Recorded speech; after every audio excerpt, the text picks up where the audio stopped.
What's up, guys? Welcome to another episode of Logos Podcast. This is Max. This is Joey. And on today's episode, we're going to break down a song for you all. It's been a while. It's been a while since we did a song analysis. It has been. We're going to talk about Sturgill Simpson's song, Turtles All the Way Down. This is an older song. Sturgill Simpson. Sturgill Simpson, right? Double S. It's quite the name. Yeah, that's quite the name. It is quite the name, you're right.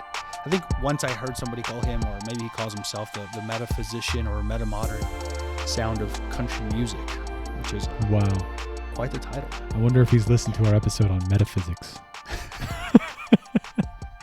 If he hasn't, he should. That's right. Tag him. Put him on this thing. I do wonder kind of just like the popularity that surrounds Sturgill Simpson. I've noticed in him, like, a lot of people are very appealed to him. I like his country music, some of it. You know, I've learned some of his music in the background. I play acoustic guitar, and so I've learned some of his stuff. Not really paying much attention to the lyrics. Yeah. But in kind of trying to think about what episode we were going to do and what song we were going to analyze, this one came to mind because I think it touches on a topic we haven't discussed much about. We have to some extent when we talked about Astro World. Yeah, we did and some of like talking about the use of drugs, the drug culture, as well as music intertwined with that. Which again, we have the two intertwined here. This way. And I think that's one of the things that attracted us about this particular song, but also the popularity that carries with Sturgill Simpson and who he is as a figure, and a very interesting musician, I think. I'd never heard of the guy before you showed us this song, but you never hear of anybody until I show you, Joey. That's not necessarily true. Who showed you Hamilton? That's what I thought. Talking about Hamilton, I recently went to go watch him live. Oh, you did? That? No, how was that? Dude, it was incredible. So I've said this, go back to our Hamilton episode a while back. I am not a big fan of musicals, okay? Theatrical musicals, not my thing. Growing up, I thought they were cheesy. My sister loved High School Musical, probably still does, okay? And I was just like, I'm over it. I'm done. This is not me. Get out of my face. I'm annoyed. I'm trying to just play Xbox and eat my Cheetos and drink my chocolate milk. Yeah. In that order. And so I just like never got it. But then, and people talked about, I remember when I was in college, people would talk about Hamilton and be watching it, in their dorms and stuff. And I was like, okay, this is just another cheesy musical. Then I get to seminary, and somehow Joey convinces me and everybody else in this place that it's a good idea to dive into Hamilton. And anyways, a couple years later, I go watch it live. It's incredible. Was it really that good? It's incredible. Okay, so I had the opportunity to go. Sam offered me the tickets. Wait. He offered you the tickets before he offered me the tickets? He did, but that's because he knew how much I loved it. It's because I'm the one who introduced everyone to it. But I said no, and I'm starting to kind of regret that decision. It was incredible. Because I thought it was really good. And also, we had great seats. Oh, my gosh. That was a big point. Like, we were in the aisle, like the close to aisle seats, like, I don't know, about maybe 6 rows back from the very front, which is like perfect. Wow. You don't want to be too close. Yeah. You also don't want to be way back or on the top level. Well, maybe on the top level is better than being. Yeah. So here's my fear is, well, this is the reason I denied the offer, is I had seen the movie version on Disney Plus 4 times. So I was like, I already knew all the music, like nothing was going to happen that surprised me. I'd kind of like had enough. And also, I figured that the new cast, because it's not the original cast. Right, that's the thing. And I loved the original cast. So I figured that without them, it wouldn't be as good anyway. Yeah. So I was like, no, I'm probably not going to go. I was worried that going to this live performance, especially, like you said, given that it's a new cast, would like demystify the experience. But actually, I think it enhanced it. Like, because they brought their own thing to the table. Yeah. I think they were asked to change some things around, but it was so good. Like their implementation and what's your favorite song? Additions. I think it's gonna have to be Aaron Burr, sir. Pardon me. Are you Aaron Burr, sir? Okay. I don't know why I like that. Enough about Hamilton. Cool. Let's talk about what's his name? Sturgill Simpson. Sturgill Simpson. But before we do, okay, what's up? We got to tell our listeners to go to our Patreon page. Classic. So please, if you like Logos Podcast, and even if you don't, give us money so we can crush the episode. If you like Logos Podcast, or apparently if you don't, but you'd like us to see us keep doing what we're doing, go to patreon.com/Logos Podcast, and you can become a monthly donor. We'd really appreciate it. I have to shout out Julia Rollwing, who is our first Patreon donor. So shout out to Julia, whoever you are. And also, please go follow us. We have Instagram. We have TikTok. We have a YouTube. And we have, so funny thing about YouTube, somebody spelled on one of my papers, like YouTube, like U/tube. It was like an older professor. Okay. And I think he actually thought that's how you spelled YouTube. Oh boy. That's not how you spell YouTube. Our listeners know that. So it's YOU. So it's YouTube, Patreon, TikTok, Instagram. Yeah, that's about it. Go follow us. Check us out. Share us. Oh, obviously our website would be a good place to find our Patreon, as well as our links on YouTube and our social media accounts. So please subscribe. All that fun stuff. Okay, let's talk about this song. Yeah. So this episode is sponsored by Jesus Christ. So give him a shout out. If you're ever in need, he's always willing to hear you. Did you like that plug? That was really good, dude. Hey, bro, come on, dude. Really good. All right. What? All right. We'll try next time. We'll get it around. Okay, so let's just go through these lyrics and talk about them. So you want to read the first stanza, or I can read the first stanza? I got it. Take it away. Can I sing it for you all? Take one for you and thee. I'm not going to sing it. Don't sing it, please. Good. All right, you're welcome. So the first line goes, I've seen Jesus play with flames in a lake of fire that I was standing in. All right, Jesus, right on the first line.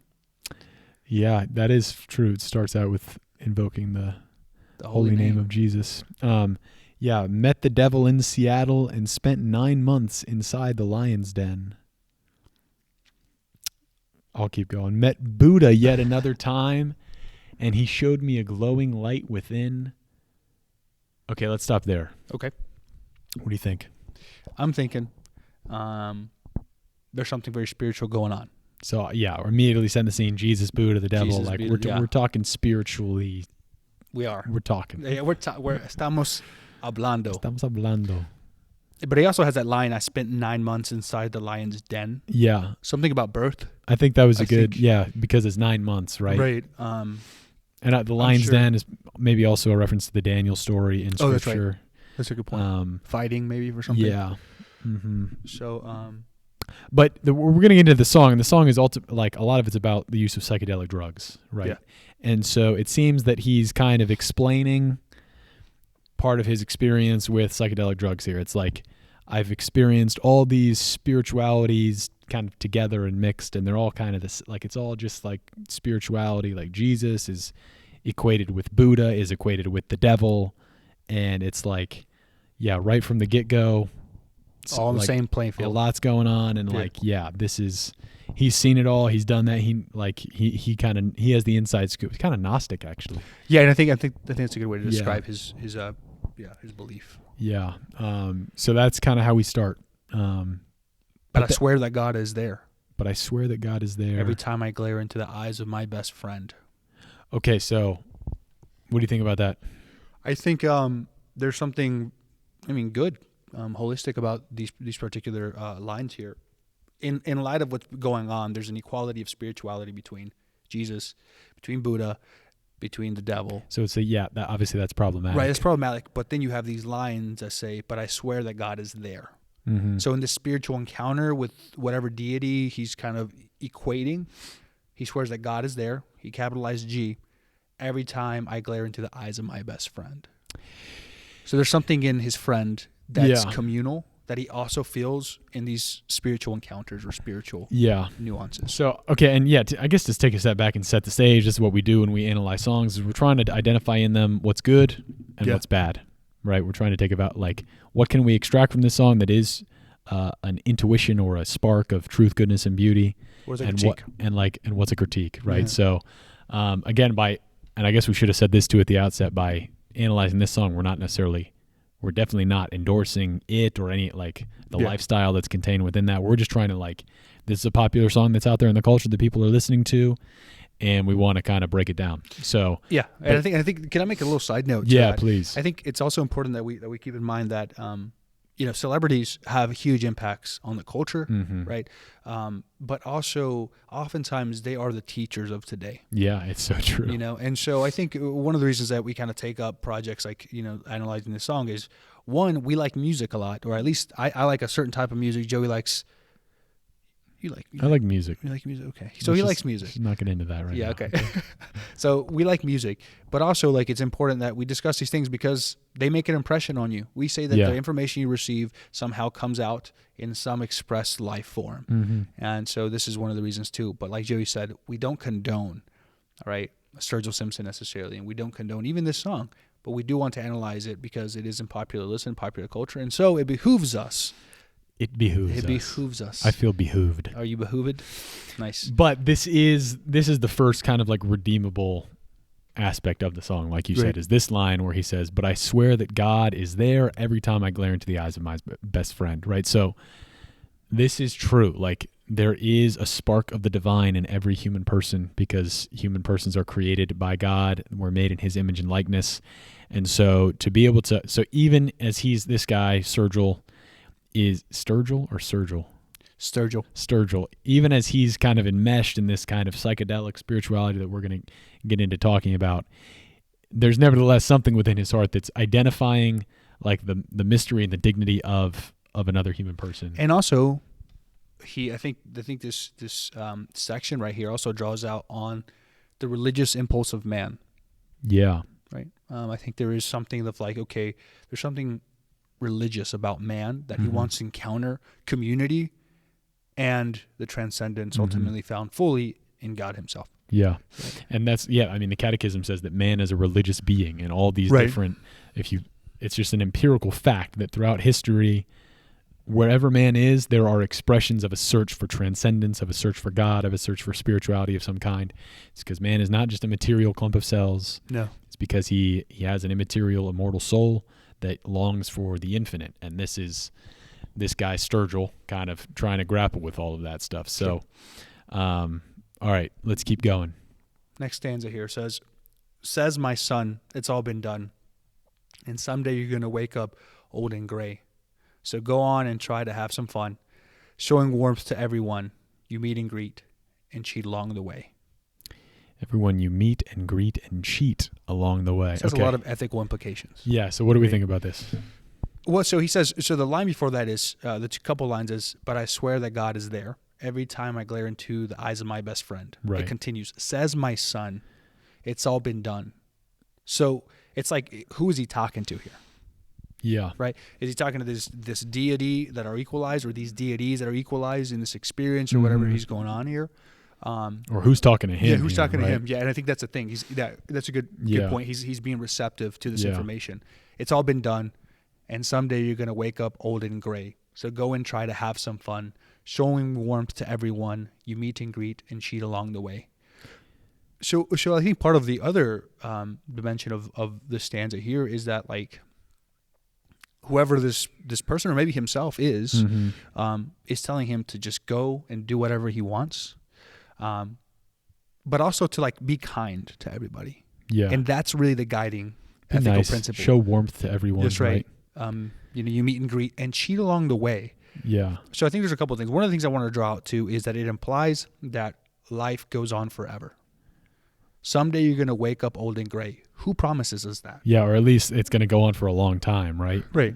So who promises us that? And in fact, we know that a lot of people don't live, into their elderly years. And so, like, that's just an implication with this culture, this idea that party, do what you want, as long as you want, and the day will come when you grow out of that phase. Yeah. And some people make it there, and glory be to God.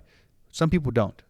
So don't take it for granted that you're like, that's, so this is the wisdom that he seems to have received from somebody, either from these psychedelic experiences, or like what he, maybe from his father, maybe from a friend. Like they've told him this, it's all been done, and someday you're going to wake up old and gray. So the first thing we'd say is maybe not. Like, you could die tomorrow. Yeah. You could die this very day. St. Maximilian Kolbe, he has this in his there's a spiritual journal that he wrote that's been published. It's called the Kolbe Reader. And like, he's kind of, he's journaling to himself, like telling himself how to act. And the Oh my first thing goodness. he says is, "You could die this very day, so turn back to God." Right? And I read that for the first time. I was like, "Holy!" But he's That's a way right. to start. He's right. Like this could be it. Like any day. So And there's a tradition in the I want to say it's the Carthusian,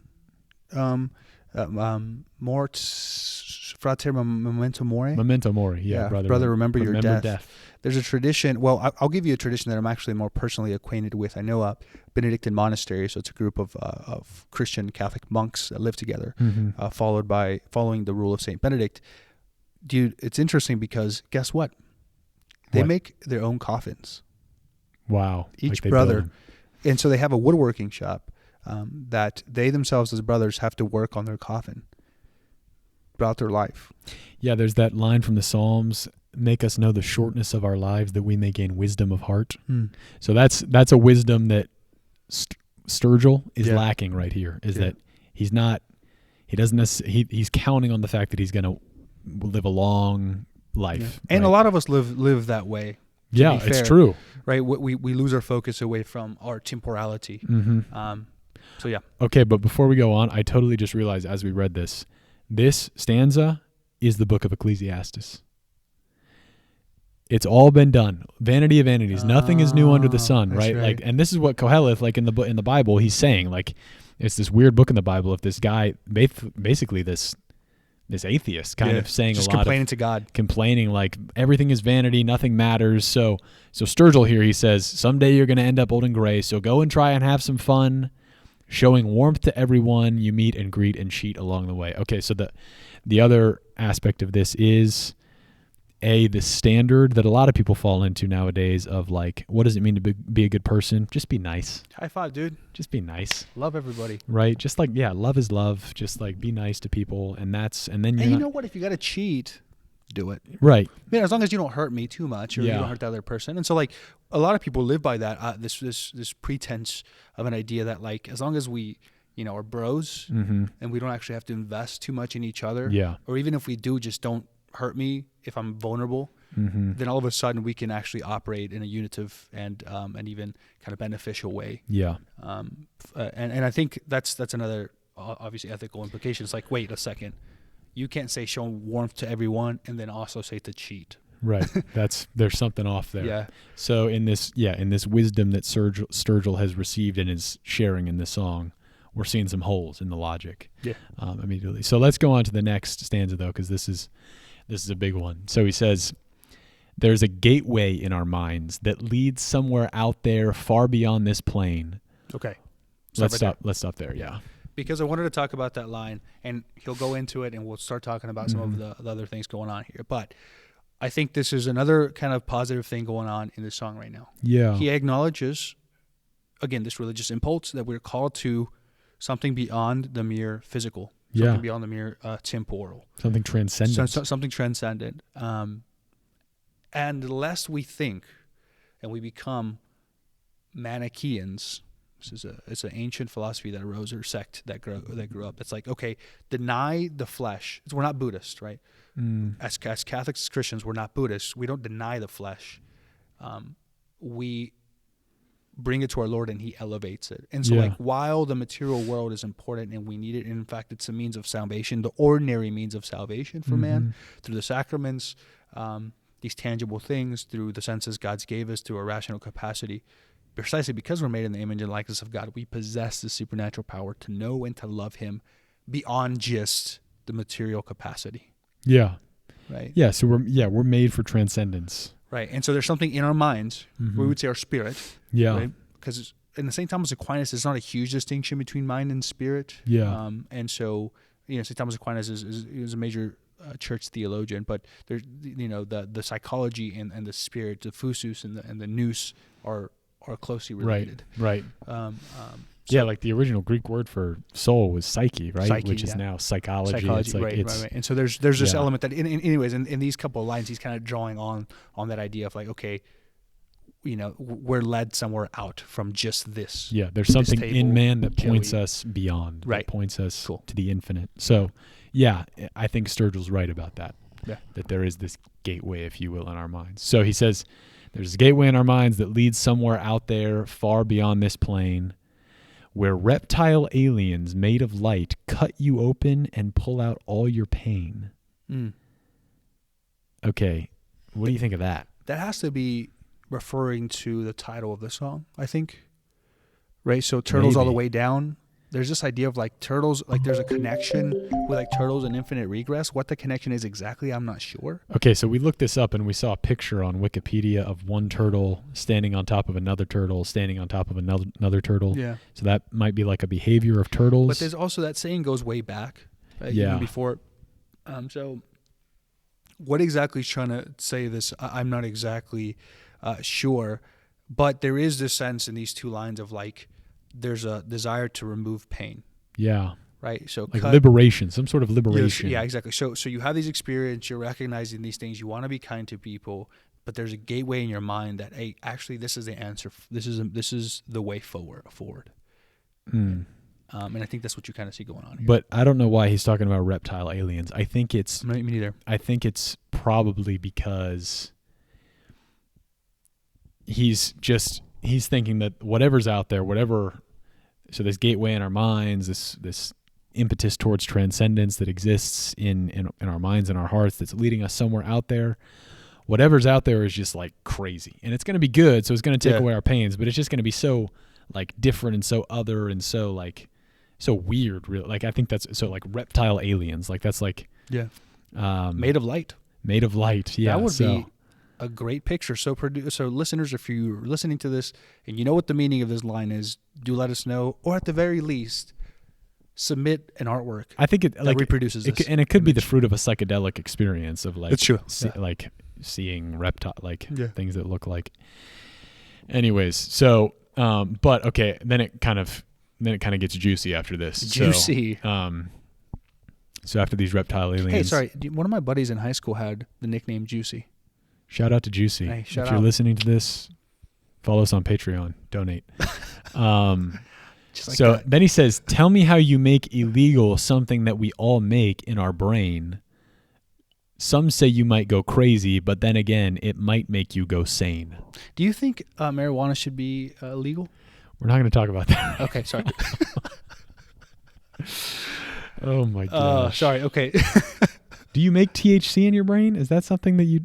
Yes. You do? Yes. So maybe he could be referencing marijuana. Yeah, and I think he is. I think he's... You don't think it's DMT? I think in this particular case, well, because he starts later on in the song with marijuana as a first thing, but I could be wrong. I don't know if it's limited to marijuana, to be fair. Yeah, it could be both. But we don't produce marijuana in our brain. We produce the chemical infused in marijuana, which is THC, or extracted from marijuana, which is so THC. This is okay. So basically, at this point in the song, Sturgill is saying that these drugs, these psychedelic drugs that he'll get into more later, some people might say they make you go crazy, but actually they might make you go sane. Like they might actually be the answer. They might actually be what saves you, what liberates you, what takes you towards this transcendence that you desire. They might opens and pull you out of all your pain. Pulls out all your pain. And so here's the thing, though, and I want y'all to remember this as we continue through the song, lest we forget this theme. Notice how he begins a song, and then we'll make a point at the end how he ends the song. Mm-hmm. Right? So he says that some say you might go crazy, but then again, it might make you go sane. We'll see how the song ends and see if that line still sticks. Yeah. Right? So and he's arguing, so some of these chemicals are in our brain, so that's why they should be legal, and that's why we should take them. And a lot of people hold that position, right? Right. So because it's natural, we should be able to sell it. We should be able to consume it. We should be able to do these things. So. Yeah. So what are we gonna what do we make of this claim by Sturgill here that perhaps psychedelic drugs are the answer to our desire, our natural desire for transcendence? That actually it's not Jesus, it's not Buddha, it's not the devil. Like all these things are kind of the same, but it's really, it's not religion. It's like these psychedelic drugs are actually conscientiousness kind of thing. Yeah, or these are actually the answer. Like, what would we say to that? How do we respond to a claim like that? I would first start by saying, I think one of the things that we need to be aware of when talking about spirituality and religiosity is that they're not judged solely on experience. think it's one of the ways we start the conversation. Okay, what do you mean by that? And so for example, in this song, and many people, when they talk about the positive things about using drugs, Mm-hmm. one of the things that's argued is that what it produces good experiences, good feelings, Yeah. empathy in my life. Mm-hmm. But is that solely what spirituality is about? Is that solely what love's about? Yeah. Yeah. Right. And so, like, for example, in the great tradition of the church, you have like St. John of the Cross, who's a huge figure in the church. You could call him like a spiritual psychologist. I mean, he has a huge corpora. But one of the things he talks about is that, in fact, the Christian mission is not about kind of enhancing an experience with Christ. Yeah, that's not what prayer is. That's not prayer. what like the Now, mystical life is. It's a good thing to have that in prayer, and it's beautiful and great when it does happen. God often gives us those gifts, right? Of So it's a consolation, Mm-hmm. exactly. And so we have these. So those are good things, but the ultimate kind of step of prayer is unitive. It's an act of the will. It's an act of love, which doesn't necessarily mean that you're going to be feeling quote unquote good. You're going to be loving, and you're going to be knowing God fully. Yeah, and this is John of the Cross, and this is all the mystics in the tradition, especially the Carmelite tradition. It's like when you experience those consolations, they're good and they can be gifts, but John of the Cross will even say like, let them go, like shun them, like detach from them, because whatever they are, whatever that good experience that you're having is, it's not God. Because God is immaterial. God cannot be experienced in this world. Like God will not be seen in his essence and experienced until we're in heaven. Yeah. So union with him that comes in this life in the darkness of faith comes not through some spiritual experience or feeling that I'm having. Yeah. It comes in the darkness of me cleaving to God in the night of faith, in the dark night of faith, right? And I think that's one of the ways we approach this, I think. So that's one distinction. So here's Sturgill saying, these like this, I have my own mysticism that's actually better than anything religion could give me. And it's, you say it might make me go crazy. I say it might, or some say it might make me go crazy, but actually I think this is it. Like this is what really makes you sane. So I would have a couple, observations to make about that. One, like the undeniable dangers and risks of these psychedelic drugs is like, it's a fact, right? So so he's asking, why are they illegal? Why are they generally frowned upon by society? It's like, well, because if used irresponsibly or even if used responsibly, like there can be a bad trip, right? Like, so this is that's one of the effects: addiction and a bad trip, addiction, overdose, death. Yeah, and it goes back to the idea. It's like, hey, look, just because you take it doesn't mean you know what the effect is going to be. You don't know what's going to happen. And to be fair, we don't judge action solely based on effect. Mm-hmm. That's one of the things we consider when talking about actions.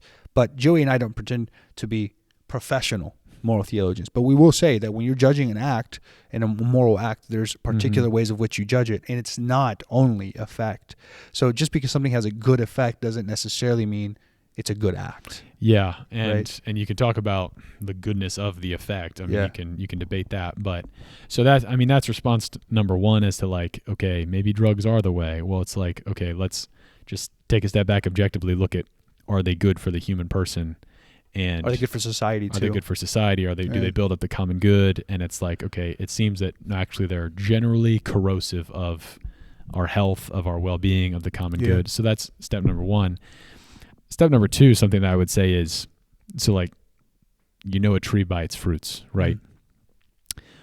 And Sturgill seems to be arguing that these drugs, these chemicals that he'll continue to talk about in the next few stanzas, but they enhance our life. They make our life better. They actually put us in touch with the transcendence that we're all yearning for, and they fulfill us. They make us. That's the claim, right? So in contrast to that, you have this kind of psychedelic mysticism, we could call it, quote unquote, and then in contrast to that, you have the gospel, and you have like Christian mysticism, what I would call true mysticism. One of them is going to fulfill you as a human being. Now, what do I mean by that? What is a human being? What is a human person? What capacities does the human person have that nothing else in creation has, like the animals don't have. It's the capacity to know and the capacity to love and the capacity to be in relation with others and to make a gift of yourself to others in love, right? To will the good of the other, right? So a human being fully alive, fully fulfilled is going to be somebody who can do those two things, know and love, to the fullest extent, to the highest degree, right? So this is why we would say Christ is the perfect man, right? Because no one loves, greater love has no one than this, than to lay down his life for his friends, and that's what Christ did. Right. But so, from what I've observed, I would say that this quote unquote psychedelic mysticism that is being posited as the way here, I don't think it leads to a greater ability to know the truth. It might give, granted, I've never done these psychedelic drugs. It might give you an experience of reality that does give you insight into like certain things that you might not have. So truth, yeah, I mean, maybe. But I wouldn't say truth in its fullest sense. But love, to make you really like lay down your life for others, I don't think that's the fruit of people who are engaged in these psychedelic experiences and seeking after them and continuing to use them precisely for the experiences that they themselves are receiving.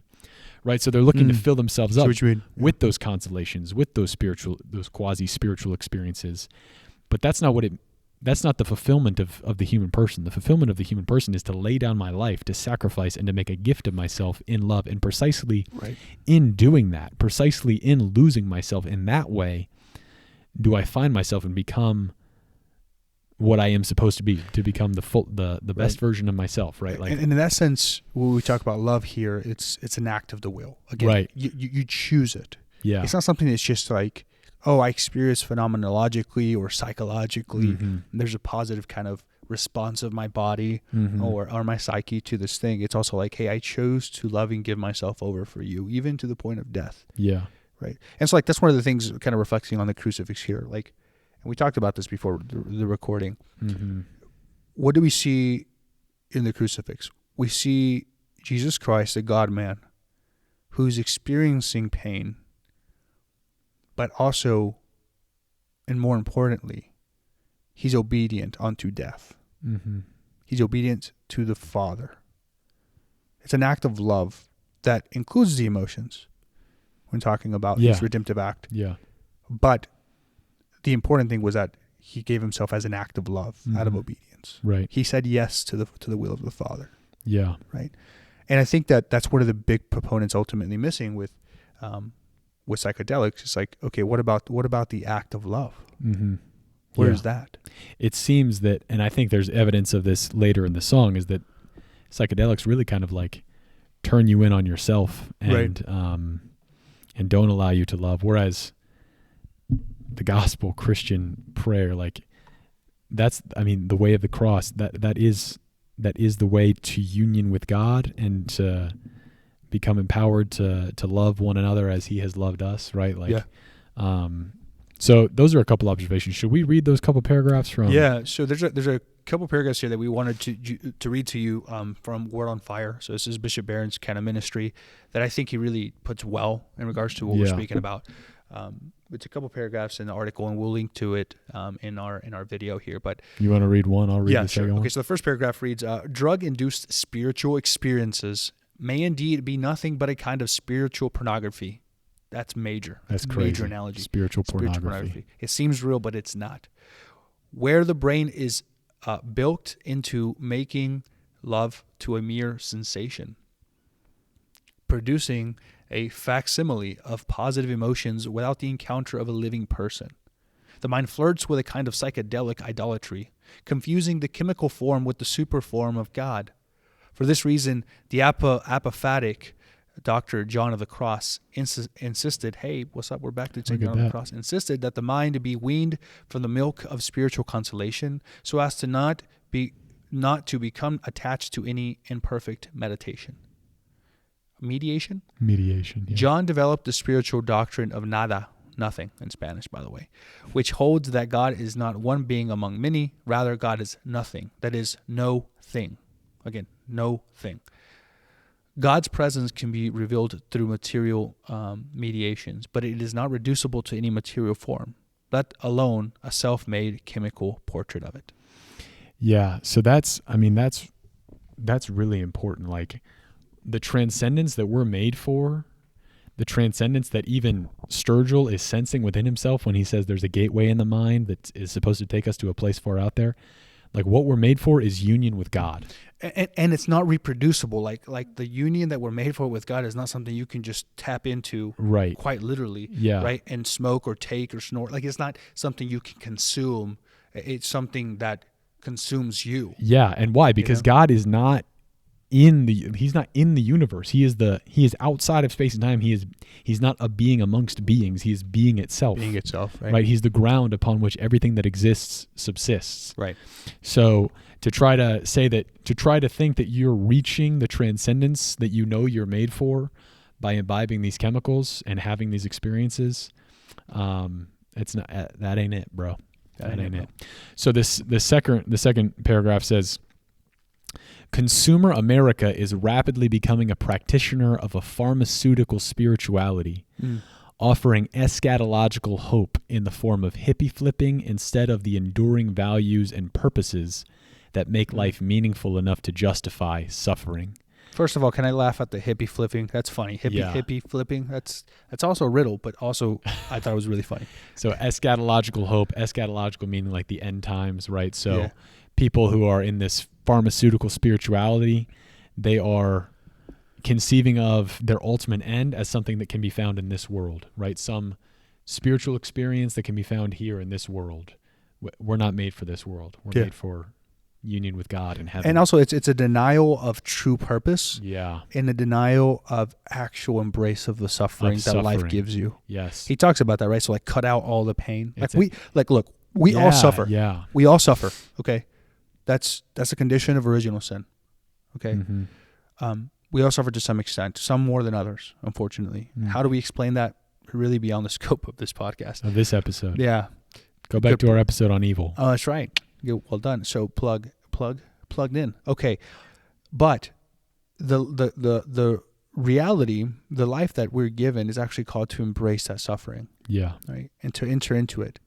Not obviously go out and walk in front of a car to get hit. Right. Or, hurt yourself, get punched in the face, or walk into a bad situation that ruins your reputation. That's not what we're saying here. But what we're saying is that life gives you certain sufferings that you're called to bear, not avoid. Yeah. Right. Not avoid, but unite them. Again, this word, we're going back time and time again, this unitive act of love to our Lord. That's what we're called to. And psychedelics, give us some sort of solution to escape this truth. Yeah. And if you look at the most incredible, think about the most heroic human beings that you know, like the people who you look up to, the people who exemplify what it means to be a true man or a true woman. They're probably going to be people who endured suffering heroically, right? And didn't run away from it, didn't embrace it, didn't run away from it, didn't try to escape it, but the saints, they embraced their suffering in union with Christ and were transformed precisely in and through that suffering. Yeah. Whereas these psychedelic experiences, they seem to be just a denial of the problem and escape. So real quick, I'll continue. Studies indicate a select number of people have positive spiritual awakenings from synthetic spirituality. So people have legitimate, spiritual awakenings, whatever, from some of these drugs. While a small contingent of these people even profess to have enough self-mastery to use a drug like marijuana recreationally and still maintain a healthy lifestyle. So I have heard that there are some, so marijuana generally is a gateway drug that leads you to a whole bunch of other drugs. Some people, a small percentage, maybe they even can use it just in moderation, recreationally. So this paragraph is granting that. However, the danger of a bad trip triggering paranoia or even an addiction looms in the background, together with the potentially dangerous thrill of a spiritual seeker opening a window of curiosity and exploration into the quote-unquote spiritual realm. And then he ends with a question, are such risks an operable remedy for alleviating an existential crisis? So are these people just seeking after these things to try to escape the more profound questions of meaning and truth and purpose that they have in their hearts? I think that's what Sturgill Simpson's trying to propose here, that there is. That this is the answer to that existential crisis. Yeah. Does that make sense? This is a funny thing, just a kind of a side note. I remember one time one of my buddies asked me, he was like, we were talking about philosophy and something, you know, at the time before entering seminary, to my limited exposure over it. And he had some questions about it. And one of his questions was, which we all asked to you know, at one time or another in our lives, why doesn't God reveal himself to me in my time of suffering? Why doesn't he just come down and stop that? And I remember he kind of pried into this many times. And so he was kind of agnostic, and he didn't really believe much in a relational God, you know. And one time we were just sitting in the living room, and he brought that question up again, like, why doesn't God reveal himself to me? And you know, this is a guy who was using drugs at the time. Okay. And he said, I remember him saying that to me, and I just got so frustrated. I remember saying to himself, who's to say you can handle his presence? Like, who are you to say that you can handle God Almighty coming before you? Are you prepared to witness such a thing? You know, maybe God doesn't reveal himself to us instantly because guess what? We would be destroyed by his presence. I remember Dr. Graf saying that one time. Like, the mystics in the church's tradition knew that if God got too close too quickly, it would, you know, destroy them, in the sense that like they would literally kind of be obliterated. So it's like, you know, this idea of that, like, you can reproduce a level of spirituality in which you're in union with the creator of the universe, the father of creation, is pretentious and arrogant in itself. Now, the desire to have God reveal himself to you in your time of suffering, that's not arrogant. That's true. Very human. Yeah, but I guess that's a good qualification. But I meant in this particular way of like using drugs for the means to that end, so constantly. Yeah. Even, so so God's not revealing himself to me, so I'm going to use these drugs instead. That's like Okay, should we keep going? Yeah, let's do it. All right, you take the next.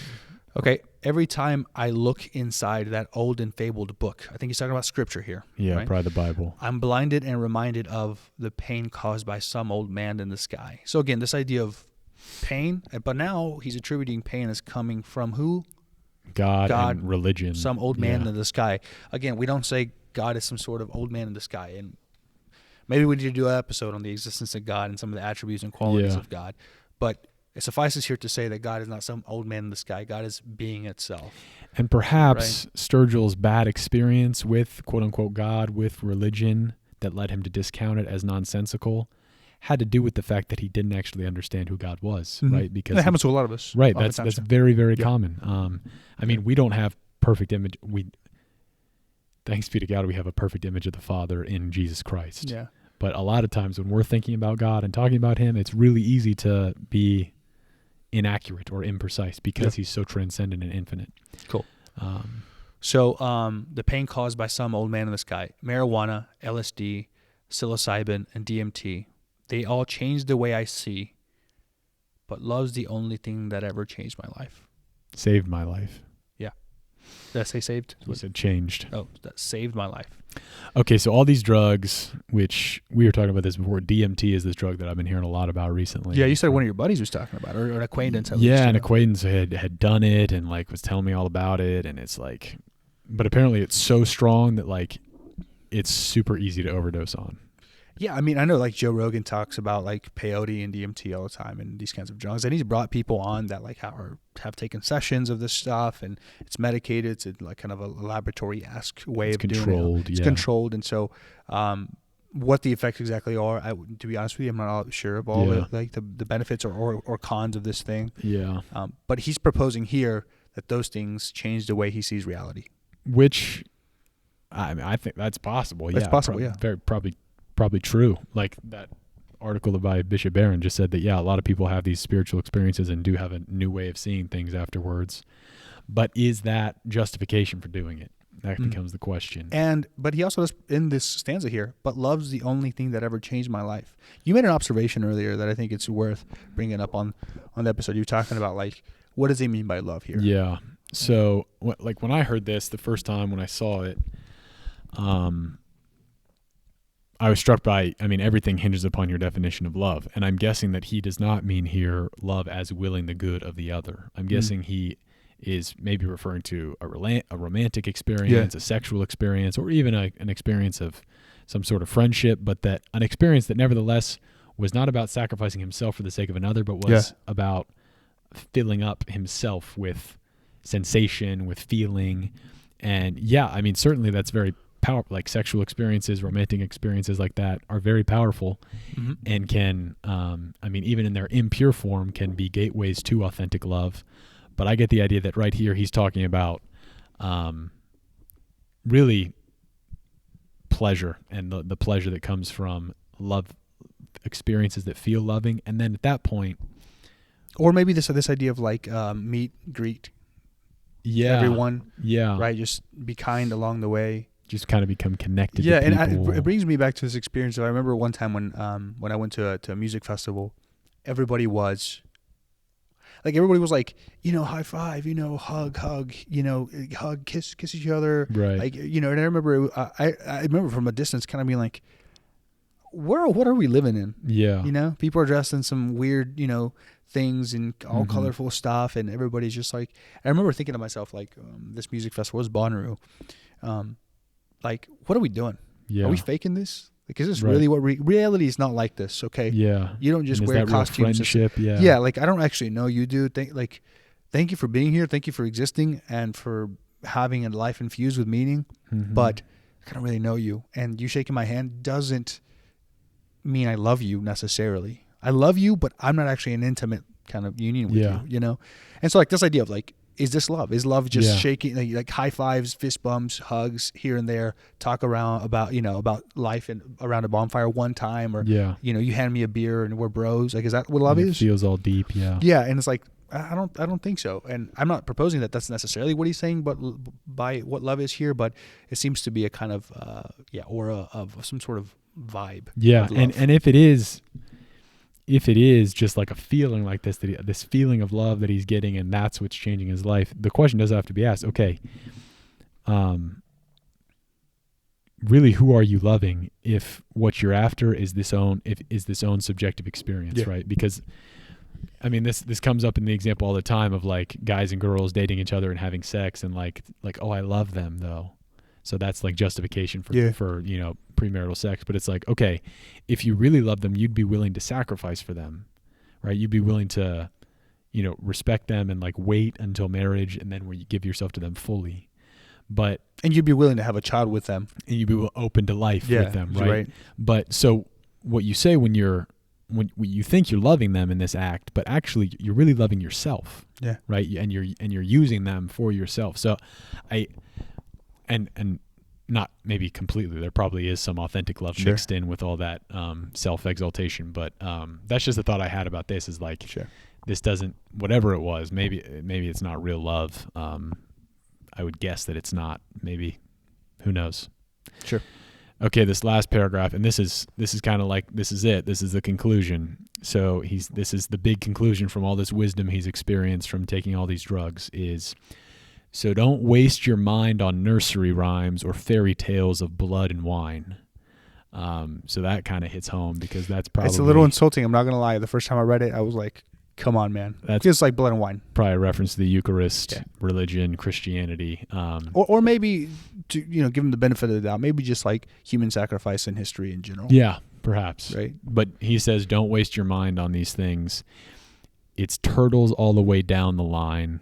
So again, it's this infinite regress of meaninglessness. You're just going to get one after the other, and ultimately there's no ground, there's no meaning. It's turtles all the ways down the line. So to each their own, till we go home.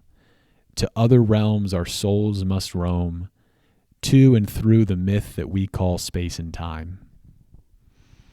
So this is it. This is the grand finale. Yeah, this is the finale here. This is, and I genuinely believe that like he's positing this as like the way. Like this is kind of the salvation that he's proposing is going to come through the use of this spiritual psychedelic experience, is this recognition. Yeah, now that I've taken these drugs, now that I've had these experiences, I know that I don't have to waste my time with religion or all these nursery rhymes, because that's all meaningless. And so just to each their own, till we go home. To other realms our souls must go. So eventually, like, probably, I don't know, reincarnation, that sounds like something to that effect. Yeah. To and through this myth that we call space and time. So even reality itself is denied here. to be fair, time is a human concept, right? No. Right. So it's a study. It's a measure of motion. Actually, I've been reading about this in a book. Do tell. Maybe I'm about wrong. physics. Time is actually like, it's a part of the fabric of the cosmos. So like space-time Sure. is like a field that like bends and warps and like, it's a created Have you been thing. reading this? Have you been taking DMT, bro? I've been reading a book called New Proofs for the Existence of God based on contemporary physics and cosmology. And what a nerd. Can you believe that? I know. It's a good book. It Father sounds Robert fire. Spitzer. Oh, yeah. I've heard good things yeah. about him. Okay, But so. anyways, space and time, he's calling a myth. This world, this reality that we're living in, he's calling a myth. And this is, again, I think for me, I mean, you did that episode on wonder, right? Yeah. Back in the day. And I think the fruit of a Christian mysticism, a fruit of like a relationship with the living God, which involves self-sacrifice and self-denial and conversion of heart, is ultimately this wonder and gratitude and ability to embrace existence for what it really is. And hope. And hope too. Yeah. Talk about that. That's one of the major themes of like, it's one of the major themes of Christianity, right? That like, okay, so God died, but then he resurrected, right? So like we're in this tension of like, there's death, but that's not it. No.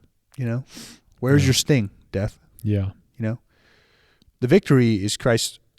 The hope provided to us is given by the creator of the universe, God incarnate. And when things like psychedelics fail, when things like sex, drugs, money, honor, glory, wealth, when these things fail and don't give us hope, and in fact, many of these things, even sources of entertainment, give us despair, then what? Well, we say no in the Christian life. There is hope. There is a life, meaning now. There's a purpose in life now, but there's also a continuation and a perfection of that life in heaven. And I really do think that this song ends on a note of despair. Despair, yeah. So like it starts with proposing these things are great, these things are good. We should move in this way. We should operate kind of as a people in this way. Some people say it's crazy, but it might actually make you go sane. Then it ends with saying, yeah, but really do whatever you want. And guess what? By the way, space and time doesn't exist anyway. Yeah. It's a human conception. It's just a mere whatever projection. Meaningless. So it's like, and I think that's where ultimately I struggle with the song, because I'm like, okay, so these things are proposed as solutions. These things are proposed as methods of healing, of liberation, but this is the way we end. Well, I think yes, but I think the artist Sturgill is saying that, like, he feels like that he's reached a victory it's kind of like John Paul Sartre, right? Like embracing the meaninglessness of it all.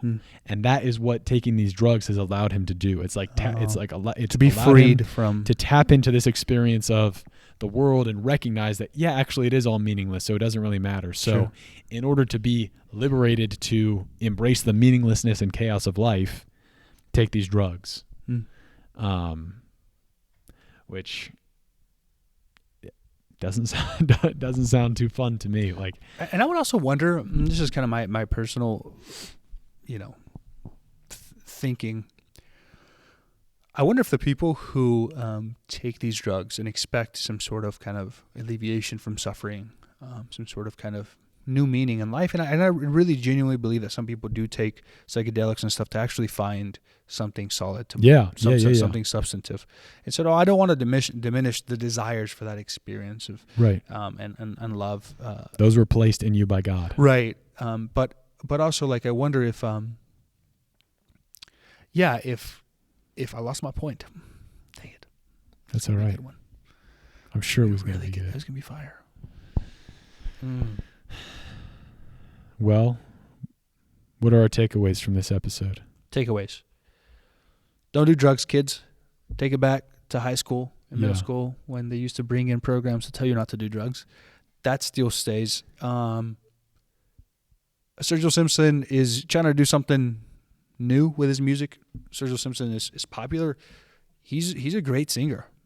Okay, and the fact that he can think of, that's right. Joey didn't really like him, but the fact that he can compose something like this, it means that he's at least thought about these things. He's thinking deeply. He's thinking deeply, you know. And so the fact that he's doing this and he's a talented guy. I think it's hard to deny that, at least on some fronts. And so we felt that by discussing some of this, we can kind of tap into this, contemplative, if you will, element that he's trying to kind of manifest through this song. Some of it is good, as we pointed out. Mm-hmm. Some of it is not so good. And as our listener, as an audience, I think ultimately what we want to guide you to, this is what I was going to say earlier. Okay, say it. Got it? I was going to say this earlier.